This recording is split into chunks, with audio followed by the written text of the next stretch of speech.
In 1938, as Nazi forces stormed through Vienna, they captured a member of Europe's most powerful family, Louis von Rothschild.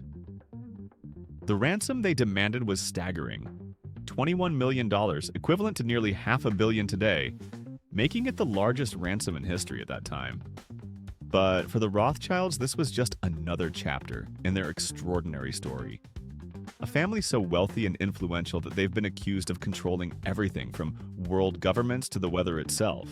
The truth about the Rothschilds lies somewhere between undeniable fact and wild conspiracy. They did finance both sides of the Napoleonic Wars, control the price of gold for over a century, and build the world's first truly international banking empire. Their network of spies and couriers gave them information faster than kings and queens. By the mid-1800s, they held more wealth than all the royal families of Europe combined. Yet as their power grew, so did the myths and legends surrounding them. Today, we'll separate fact from fiction to reveal the full story of how one Jewish family rose from the Frankfurt ghetto to shape the modern world, for better or worse. The story of the Rothschilds begins in Frankfurt's Jewish ghetto, where Meyer Amschel Rothschild lived in a house barely 4 meters wide, crammed between thousands of other Jewish families. From these humble beginnings, he would build an empire by sending his 5 sons to establish banks across Europe's major cities. Within decades, they controlled more wealth than all of Europe's royal families combined. But how did a family from the ghetto come to possess such extraordinary power? The answer lies in their revolutionary approach to banking and information.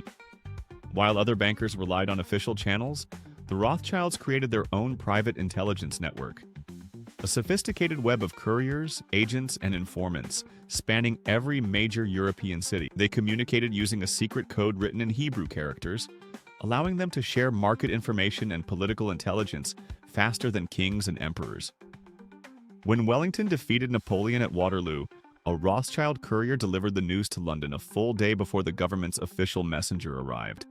This information advantage spawned one of history's most persistent myths, that Nathan Rothschild used his advanced knowledge of Wellington's victory to manipulate the London Stock Exchange, making millions in a single day.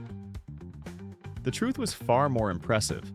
The Rothschilds had already amassed their fortune by financing both sides of the Napoleonic Wars, creating the first truly international banking system in the process. Their network of banks could transfer massive sums across borders even in times of war, a capability that made them indispensable to Europe's rulers. Their influence grew to such heights that by the 1900s they were financing everything from the Suez Canal to the Russian railways.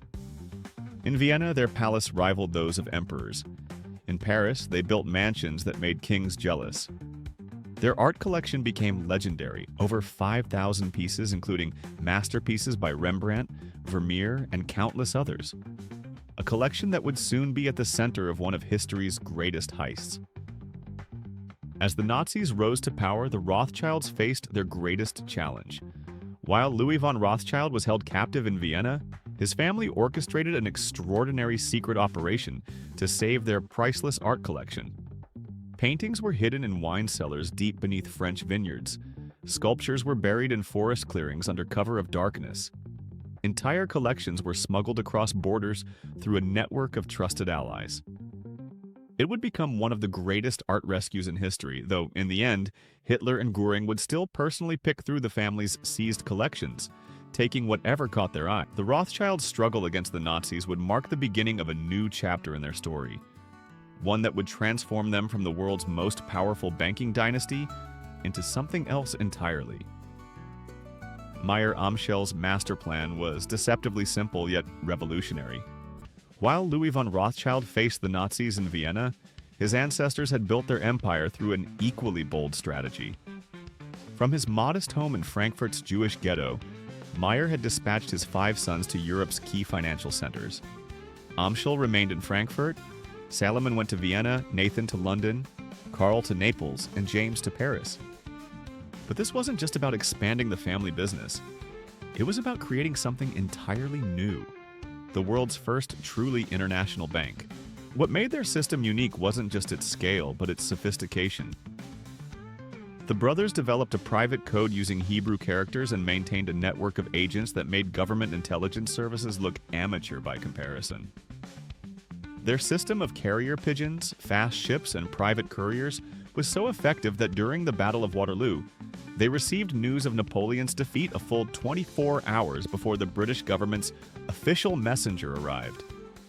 This information advantage was worth millions. When other bankers were still waiting for news about political events or market changes, the Rothschilds were already making their moves. Their banking innovations transformed finance itself. They standardized international credit and pioneered the use of bills of exchange that could be cashed anywhere in Europe. A revolutionary concept in an age when most banks operated only locally.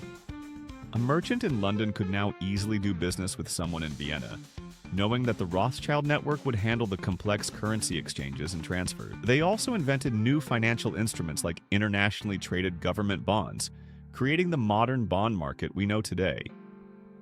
By 1815, they had become so essential to European finance that Nathan Rothschild could truthfully declare, "I care not what puppet is placed upon the throne of England.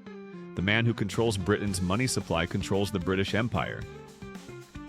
As the Industrial Revolution gathered steam, the Rothschilds were perfectly positioned to profit. They financed railways across Europe, funded mining operations, and invested in the new manufacturing industries that were transforming the continent. Their support could make or break major industrial projects. When they backed the first major railway line between Paris and Vienna, other investors poured in millions, knowing the family's reputation for picking winners. By 1830, the French branch alone had grown from capital of $5 million to over $500 million, nearly $15 billion in today's money. By the 1830s, their wealth had grown beyond anything Europe had ever seen. Their combined fortune was larger than that of every royal family in Europe combined.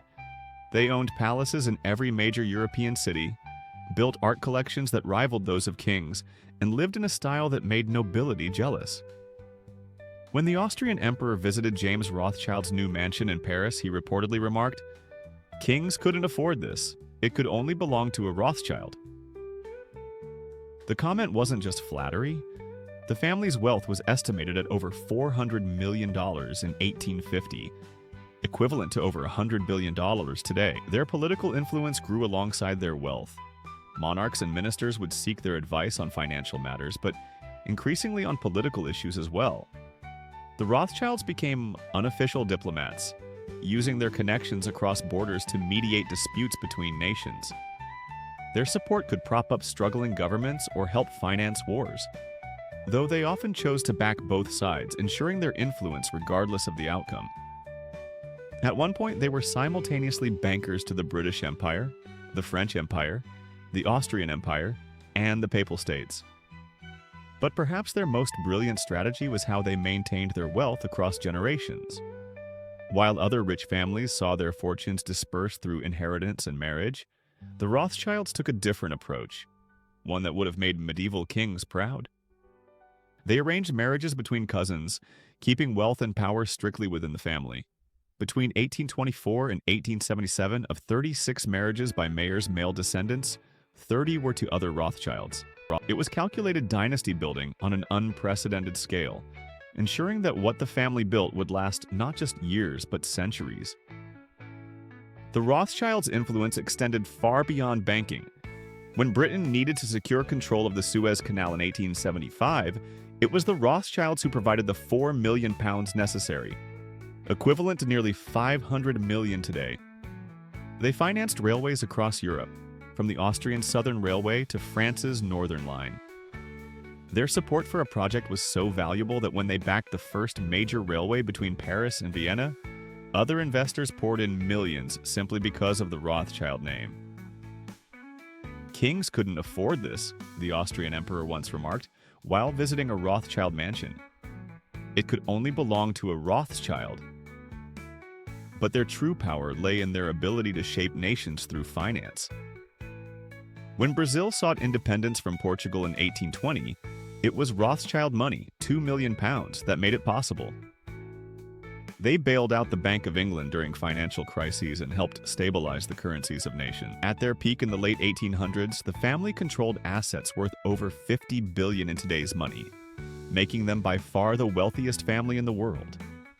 Their influence was so vast that Nathan Rothschild could truthfully declare, "I care not what puppet is placed upon the throne of England. The man who controls Britain's money supply controls the British Empire." Yet, for all their power and influence, the Rothschilds were about to face their greatest challenge. The rise of Nazi Germany devastated their European operations. The Vienna branch was seized, its assets confiscated. The French operations were shuttered, their art collections looted. Over 5,000 pieces, including masterworks by Rembrandt and Vermeer, taken by Hitler and Göring themselves. Even after the war, the blows kept coming. In 1981, the French government nationalized the Rothschild Bank in Paris, ending over 150 years of banking tradition. The family that had once financed empires was being dismantled piece by piece. The family adapted, shifting their focus to new ventures and markets.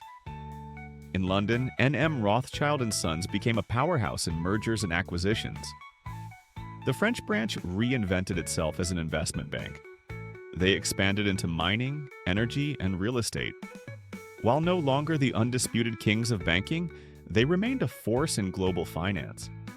Though now they preferred to operate quietly, away from the public eye that had brought them both fame and persecution. Today, the Rothschild Group manages over $500 billion in assets, with operations in 40 countries. While conspiracy theorists claim they control trillions in secret wealth and manipulate everything from governments to the weather, the reality is more modest. Their current fortune is estimated at around $400 billion. Massive, but far from the dominance they once enjoyed. The days of financing wars and controlling gold prices are long gone, replaced by a more diversified, modern approach to wealth management. The modern Rothschilds have transformed themselves far beyond their banking origins. They own wineries in France, tech startups in Silicon Valley, and sustainable energy projects across Europe. Some family members have pursued entirely different paths. David Mayer de Rothschild is an adventurer and environmentalist who once sailed across the Pacific in a boat made of recycled plastic bottles. It's a far cry from the days when his ancestors were financing empires, but it shows how this remarkable family has managed to stay relevant by constantly reinventing itself while maintaining the core principles that built their fortune: adaptability, discretion, and an uncanny ability to spot opportunity in times of change. The numbers thrown around in conspiracy theories about the Rothschilds are staggering. Some claim they control $500 trillion, more than all the private wealth that exists in the world. The reality? Their actual current fortune, while still massive, is estimated at around $400 billion, making them wealthy, but far from the all-powerful force many believe. The family that once financed empires and controlled gold prices has transformed into successful investment bankers and business people who maintain their wealth through smart management rather than shadowy control. The truth about the Rothschilds isn't found in conspiracy theories, but in their lasting impact on global finance. They created the first truly international banking system, pioneered modern investment strategies, and showed how family unity could preserve wealth across generations. Today, they're just one of many powerful families in finance. Extraordinarily wealthy and influential, yes, but no longer the singular force that once shaped the destiny of nations.